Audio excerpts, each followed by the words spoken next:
சுவிட்சர்லாந்தில் உங்கள் சொந்த ரெஸ்டாரண்ட் கனவு இப்போது நனவாகும் நேரம். ஆர்கவ் கண்டோனின் ரைனாக் நகரில் அனைத்து நவீன வசதிகளோடும் முழுமையாக தயாரான அழகிய உணவகம் விற்பனைக்கு. ஃபுல் கிச்சன் செட்டப், அனைத்து ரெஸ்டாரண்ட் உபகரணங்களோடும் உடனே பிசினஸ் ஆரம்பிக்க தயாரான இடம். Birthday parties, family events and special functions நடத்த தனி வசதி. சுவிஸில் உங்கள் வெற்றிகரமான உணவக பயணத்தை தொடங்க ஆர்வமுள்ளவர்கள் உடனே அழைக்கவும். இது சுவிஸ் தமிழ் டிவியின் இன்றைய பிரதான செய்திகள். செய்தி ஆசிரியர் தேவாமதன். செய்திகளை வாசிக்கும் நான் திரைய வினோத் கண்ணன். முதலில் தலைப்புச் செய்திகள். சுவிட்சர்லாந்தில் வெளிநாட்டவர்களுக்கு பாதுகாப்பு வரி விதிக்க முன்மொழிவு. சூரிச்சில் PK சிவானியின் சுய வலுவூட்டல் கருத்தரங்கு ஏற்பாடு. இரட்டை குடியுரிமை கொண்ட பிரெஞ்சு சுவிஸ் ஆண்களுக்கு ராணுவ சேவை கட்டாயமாகலாம். சுவிஸில் கொலை குற்றச்சாட்டில் சிக்கியுள்ள இலங்கையர். வீதியில் நடந்த கோர சம்பவம். சுவிஸ் ஆல்ப்ஸ் பகுதிகளில் வீட்டு விலைகள் தொடர்ந்து உயர்வு. ஐரோப்பாவில் பாதுகாப்பான பொது போக்குவரத்து அமைப்புகளில் சுவிட்சர்லாந்து முன்னிலையில். ஜெனிவா குடும்பத்திற்கு அதிர்ச்சி. உயிரிழந்த மகனின் மூளை இல்லாமல் அடக்கம் செய்யப்பட்டதாக தகவல். தொடர்பான விரிவான செய்திகள். எப்பவுமே பழைய சோஃபாவையும் பழைய கட்டிலையும் பார்த்து பழகி போனவங்களுக்கு உங்க வீட்டு சின்ன குழந்தைகள் எப்படித்தான் துள்ளி விளையாடினாலும் எதுவுமே நடக்காத சோஃபா இருந்தா எப்படி இருக்கும்? உழைச்சு களைச்சு வீட்டுக்கு வர உங்களை உடம்புக்கு மசாஜ் செய்யறதுக்கு ஒரு மசாஜ் சேர் இருந்தா எப்படி இருக்கும்? இது எல்லாத்தையுமே மலிவு விலையில் ஒரு நிறுவனம் வழங்கினா இது எப்படி இருக்கும்? ஆமா, இப்பவே மாடர்ன் மொபைல் நிறுவனத்துக்கு கால் பண்ணுங்க. மலிவு விலையில் உங்கள் வீட்டுக்கு தேவையானவற்றை அள்ளி செல்லுங்க.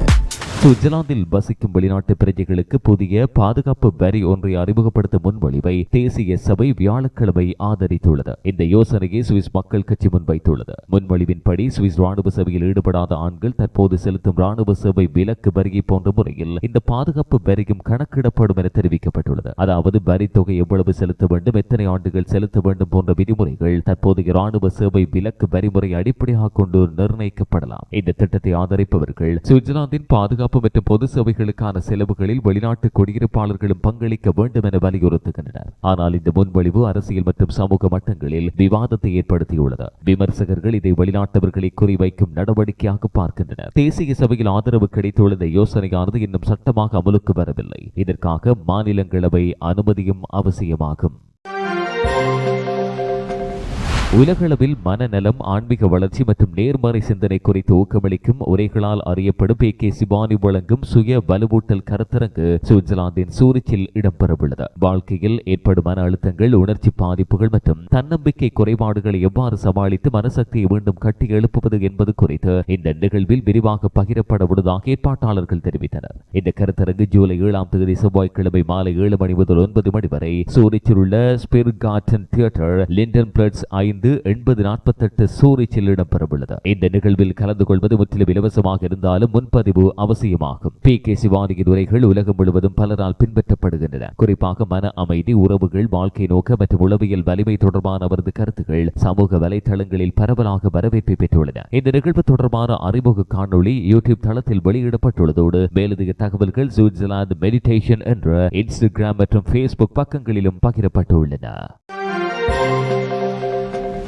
சுவிட்சர்லாந்து மற்றும் பிரான்ஸ் ஆகிய நாடுகளின் இரட்டை குடியுரிமை கொண்ட ஆண்கள் எதிர்காலத்தில் சுவிஸ் ராணுவ சேவையை கட்டாயமாக நிறைவேற்ற வேண்டிய சூழல் உருவாகியுள்ளது. 1999ஆம் ஆண்டு இரு நாடுகளுக்கும் இடையில் செய்யப்பட்ட ஒப்பந்தத்தின் அடிப்படையில் சுவிஸ் மற்றும் பிரெஞ்சு இரட்டை குடியுரிமை கொண்ட இளைஞர்கள் பிரான்சில் இடம்பெறும் டிஃபென்ஸ் சிட்டோயனிட்டி டே எனப்படும் குடியுரிமை மற்றும் பாதுகாப்பு தின நிகழ்ச்சியில் பங்கேற்றால் சுவிஸ் ராணுவ சேவையிலிருந்து விலக்கு பெற முடிந்தது. ஆனால் இந்த நடைமுறை சுவிஸ் இளைஞர்களோடு ஒப்பிடுகையில் சமத்துவமற்ற அணுகுமுறையாக இருப்பதாக அரசியல் வட்டாரங்களில் விமர்சனம் எழுந்துள்ளது.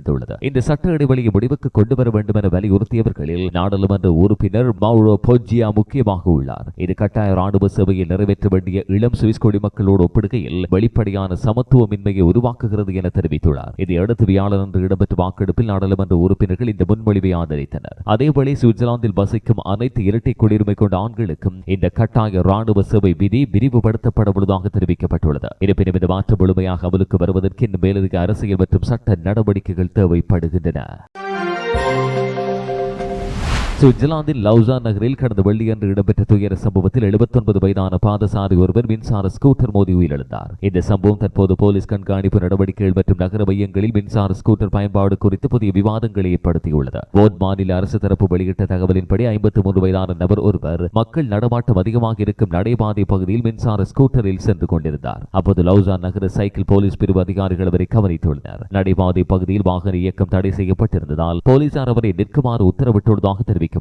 ஆனால் அவர் அந்த உத்தரவை பின்பற்றாமல் தனது பயணத்தை தொடர்ந்தார். இதையடுத்து போலீசார் அவரை ஒரு தூர இடைவெளியில் இருந்து பின்தொடர்ந்தனர். சம்பவம் லவுசான் நகர மையத்தில் உள்ள பிச்சார்ட் பகுதியில் இடம்பெற்றுள்ளது. அதிவேகமாக வந்த மின்சார ஸ்கூட்டர் 79 வயதான முதியவரை மோதி வீழ்த்தியது. தரையில் தலையில் பலத்த காயமடைந்த அவர் மயக்க நிலைக்கு தள்ளப்பட்டார். பின்னர் லவுசான் பல்கலைக்கழக மருத்துவமனை கொண்டு செல்லப்பட்ட போதிலும் அன்றைய மாலை அவர் உயிரிழந்ததாக அதிகாரிகள் உறுதிப்படுத்தினர். ஸ்கூட்டரை இயக்கியவர் வாலேஸ் பகுதியில் வசித்து வந்த இலங்கை நாட்டைச் சேர்ந்தவர் என தெரிவிக்கப்பட்டது. சம்பவத்துக்கு பின்னர் அவர் காவலில் வைக்கப்பட்டு அரசு தரப்பு அதிகாரிகளால் விசாரணைக்குட்படுத்தப்பட்டார். பின்னர் ஆரம்ப விசாரணைகளின் பின் அவர் விடுவிக்கப்பட்டார். இந்த சம்பவத்தின் சரியான பின்னணி மற்றும் சம்பந்தப்பட்டவர்களின் பொறுப்புகள் குறித்து அறிவதற்கு குற்றவியல் விசாரணை ஆரம்பிக்கப்பட்டுள்ளதாக போர்ட் மாநில அரசு தரப்பு தெரிவித்துள்ளது. கடந்த கோடை காலத்திலும் லவுசான் நகரில் போலீசார் பின்தொடர்ந்த 2 தனித்தனி ஸ்கூட்டர் விபத்துகளில் இளைஞர்கள் உயிரிழந்திருந்தனர். அதனால் போலீஸ் துரத்தல் நடைமுறைகள் மீதான விமர்சனங்கள் அப்போது எழுந்தன. தற்போது மீண்டும் நடந்துள்ள இந்த உயிரிழப்பு சம்பவம் பொதுமக்கள் பாதுகாப்பு மற்றும் போலீஸ் செயல்முறைகள் குறித்து அரசியல் மற்றும் சமூக மட்டங்களில் புதிய கேள்விகளை எழுப்பியுள்ளது. சுவிட்சர்லாந்தின் ஆல்ப்ஸ் மலைப்பகுதிகளில் உள்ள சொத்துகளின் விலைகள் தொடர்ந்து அதிகரித்து வருவதாக யூபிஎஸ் வங்கி வெளியிட்டுள்ள புதிய ஆல்பைன் ப்ராப்பர்ட்டி இண்டெக்ஸ் அறிக்கை தெரிவிக்கிறது. 2025ஆம் ஆண்டில் மாத்திரம் ஆல்ப்ஸ் பகுதிகளில் உள்ள குடியிருப்பு சொத்துகளின் விலைகள் சராசரியாக 4% அருகில் உயர்ந்துள்ளதாக அறிக்கையில் கூறப்பட்டுள்ளது. குறிப்பாக மலைப்பகுதி சுற்றுலா நகரங்களில் உள்ள வீடுகள் மற்றும் விடுமுறை குடியிருப்புகளின் சதுர மீட்டருக்கான விலைகள் தொடர்ந்து அதிகரிக்கின்றன. அறிக்கையின்படி கஸ்டார்ட் பகுதியில் உயர்தர விடுமுறை குடியிருப்பு ஒன்றை வாங்க சதுர மீட்டருக்கு சராசரியாக 25,200 சுவிஸ் பிராங்குகள் செலவாகிறது. இதனால் சுவிஸ் ஆல்ப்ஸ் பகுதிகளில் மிகவும் விலை உயர்ந்த இடமாக கஸ்டார்ட் முதலிடத்தில் உள்ளது. அதனைத் தொடர்ந்து எங்கடேன் சென்ட் மாரிஸ் பகுதியில் சதுர மீட்டருக்கு 24,000 பிராங்குகள், வேர்பியர் பகுதியில் 23,600 பிராங்குகள், அண்டமார்ட் பகுதியில் 22,200 பிராங்குகள் மற்றும் சேர்மான் பகுதியில் 21,000 பிராங்குகள் என விலைகள் பதிவாகியுள்ளன. சுற்றுலா தேவைகள் அதிகரித்திருப்பது, வரையறுக்கப்பட்ட நிலப்பரப்பு மற்றும் சர்வதேச முதலீட்டாளர்களின் ஆர்வம் ஆகியவை இந்த விலை உயர்வுக்கான முக்கிய காரணங்களாக கருதப்படுகின்றன. விமான நிலைய பயணத்தில் இனி எந்த கவலையும் வேண்டாம். நேரத்துக்கு சரியான ஏர்போர்ட் பிக்கப் அண்ட் டிராப் சேவையுடன் உங்கள் நம்பிக்கைக்குரிய AK சூப்பர் மார்க்கெட்டின் மற்றொரு சேவை. சௌகரியமான பயணம், பாதுகாப்பான சேவை, அன்பான தமிழர் வரவேற்பு, 24 மணி நேரமும் உங்களுக்காக. குடும்ப பயணம், தனிப்பட்ட பயணம் அல்லது அவசர ஏர்போர்ட் சேவை தேவைப்படுபவர்கள் இப்பவே அழையுங்கள். AK super market GmbH Anton 76 531 8292.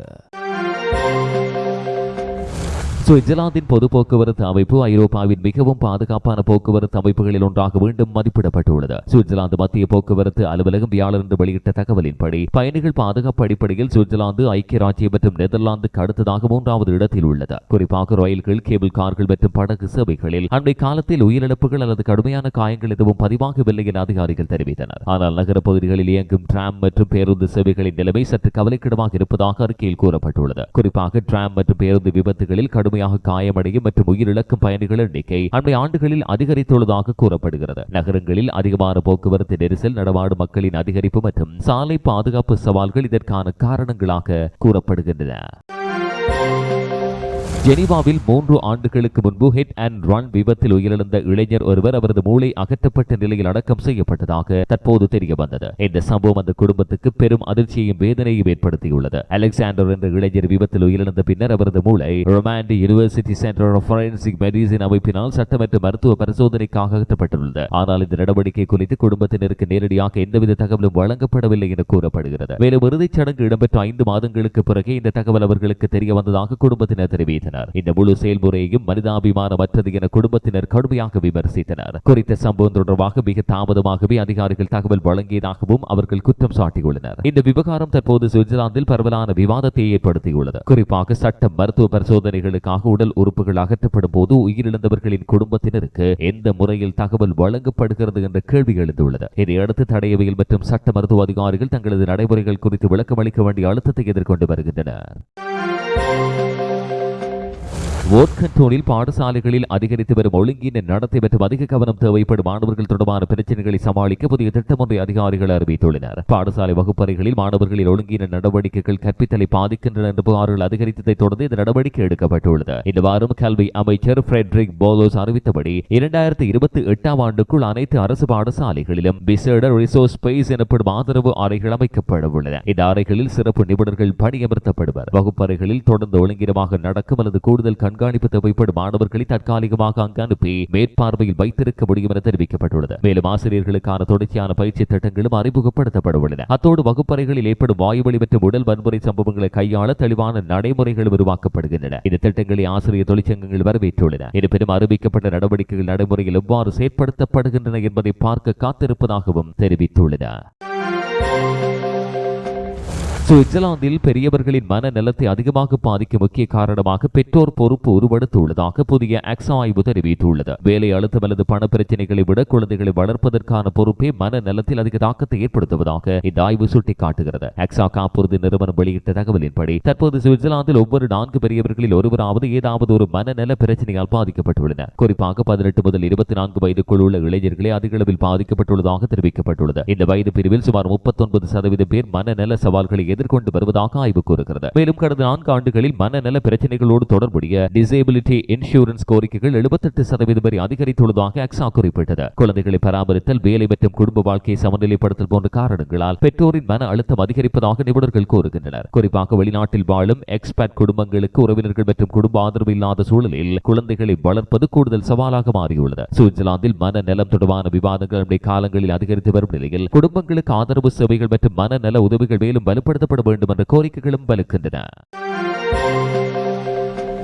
பயங்கரவாதம், இணைய தாக்குதல்கள் மற்றும் வெளிநாட்டு தலையீட்டு அச்சுறுத்தல்கள் அதிகரித்து வருவதாக கூறி சுவிட்சர்லாந்தின் கூட்டாட்சி உளவுத்துறைக்கு கூடுதல் அதிகாரங்களை வழங்கும் சட்ட திருத்தத்தை தேசிய சபை ஒப்புதல் அளித்துள்ளது. புதன்கிழமை இடம்பெற்ற வாக்கெடுப்பில் இந்த திருத்தப்பட்ட உளவுத்துறை சட்டத்துக்கு ஆதரவாக 111 வாக்குகளும் எதிராக 40 வாக்குகளும் பதிவானதோடு 21 உறுப்பினர்கள் வாக்களிப்பில் பங்கேற்காமல் விலகியிருந்தனர். புதிய சட்டத்தின் கீழ் வெளிநாட்டு அரசுகளின் செல்வாக்கு நடவடிக்கைகளை கண்காணிக்கவும், நிதி நிறுவனங்களிடமிருந்து தகவல்களை சேகரிக்கவும், கண்காணிப்பில் உள்ள வாகனங்களில் ட்ராக்கிங் சாதனங்களை பொருத்தவும் உளவுத்துறைக்கு அனுமதி வழங்கப்படும். மேலும் ஆபத்தான நபர்கள் என சந்தேகிக்கப்படுவோரின் நடத்தை மற்றும் தகவல்களை அடிப்படையாக வைத்து செயற்கை நுண்ணறிவு தொழில்நுட்பத்தின் மூலம் தனிப்பட்ட சுய விவரங்களை உருவாக்க முடியும் என கூறப்பட்டுள்ளது. ஆனால் இந்த சட்ட மாற்றத்திற்கு இடதுசாரி அரசியல்வாதிகள் கடும் எதிர்ப்பு வெளியிட்டனர். இது கண்காணிப்பு அரசை நோக்கி செல்லும் கவலைக்கிடமான நடவடிக்கை என அவர்கள் எச்சரித்துள்ளனர். கூட்டாட்சி நிர்வாக நீதிமன்றம் முன்னர் சில கண்காணிப்பு நடவடிக்கைகளை அரசியலமைப்புக்கு வருணானவை என தீர்ப்பு அளித்திருந்தமையும் எதிர்க்கட்சியினர் நினைவூட்டியுள்ளனர். தேசிய சபையில் நிறைவேற்றப்பட்டுள்ள இந்த சட்ட திருத்தம் தற்போது மாநிலங்களவை பரிசீலனைக்கு அனுப்பப்பட்டுள்ளது.